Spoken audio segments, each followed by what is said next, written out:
Hi, team. My name is Paul Raggio. I'm co-owner with my sister Lisa of One True North Leadership and Business Coaching Solutions. This is our weekly video where we cover our past week's article and give leadership and best business practice tips. And last week's article was titled, Fiscal Responsibility is Essential. After devoting just shy of 26 years in the Army, an institution often criticized for fiscal irresponsibility and demonstrated by outrageous end-of-year spending sprees, the first thing I asked my chief financial officer was the rules for spending money. After Army retirement, I was hired by a large federal government contracting corporation as an executive to win, start up, lead, and manage a $500 million contract for security services. Now, there wasn't an incumbent workforce, and whatever I didn't spend went to the bottom line, and of course was of great interest to our board of directors. It was one of the largest contracts in the corporation's portfolio. Margins were good, and its duration was 5 years. So her answer was simple. Spend it like it was your own. Now, there's a lot to unpack in those 7 words besides their straightforwardness. And her response, implicit, was to invest wisely, spend judiciously, and understand there will be a reckoning with the board of directors who represent the shareholders and their treasurer at the end of the year. The message was clear. The leader's burden is to inspire their team to be fiscally responsible in carrying out their duties, and it didn't matter if a stock clerk was spending, $0.50 on pens for the staff, or a business developer was investing thousands of dollars on a capture strategy for $1 million opportunity for the corporation. The leader's job was to instill fiscal discipline in the team to invest wisely and spend judiciously and inspire them to appreciate they were spending someone else's money but should treat it like it was their own.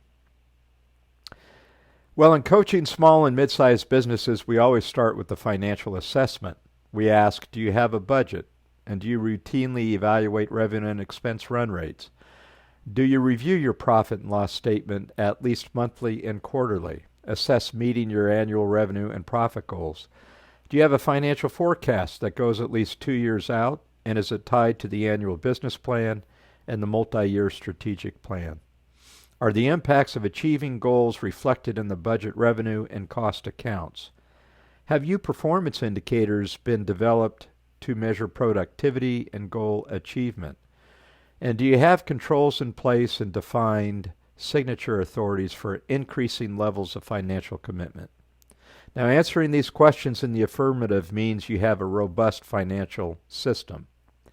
But all too often we see annual business and multi-year strategic plans absent or paid little attention to. The budget and any multi-year forecasts are outsourced to a bookkeeper or an accounting firm, and no formal process exists to review the business's ongoing profit and loss, and goals are not tied to any financial plan. Well, planning is limited to just month-to-month operations, and end-of-year results are based on hope and luck. Key performance indicators are non-existent, and goals lack specificity and likely will not be achieved. Financial controls are absent, and fiscal abuse is prevalent, and the business seeks continuity and stability and is at a loss on how to scale. Now, in this case, money most certainly is not being spent as if it was your own. According to the U.S. Bureau of Labor, approximately 20% of U.S. small businesses fail within the first year.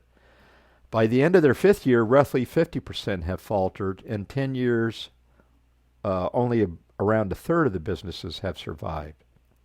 Surprisingly, business failure rates are relatively consistent. Well, don't become one of these statistics. Overcome your hesitation, reluctance, and resistance to understanding your numbers. Learn budgeting and financial forecasting, build annual business and multi-year strategic plans, and fully develop and clarify the resources required to execute them and tie them to your budget and forecast. I want you to routinely review your numbers and establish key performance indicators to monitor productivity and goal achievement. And importantly, inspire your team to be fiscally prudent. Create controls that minimize abuse, hold your people accountable, and spend the business's money like it was your own. That's our best business practice and tip for the week. This upcoming week, we have a mentor club on Monday. It's a great group. You ought to consider joining it. It's where business owners get together. We give a little bit of educational content, and then it's an hour session, and then the business owners have an opportunity to dialogue with each other and talk about issues that they may have and get some help.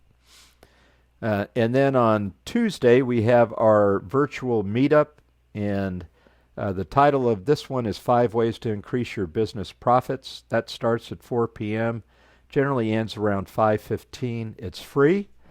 You ought to take advantage of it. And then Lisa, of course, is doing her business spotlight and titled Authentic Conversations with Business Owners and Influencers. That's on Thursday, 9 a.m. to 9:30. Thanks for all your feedback. Please visit our website, OneTrueNorthCoach.com.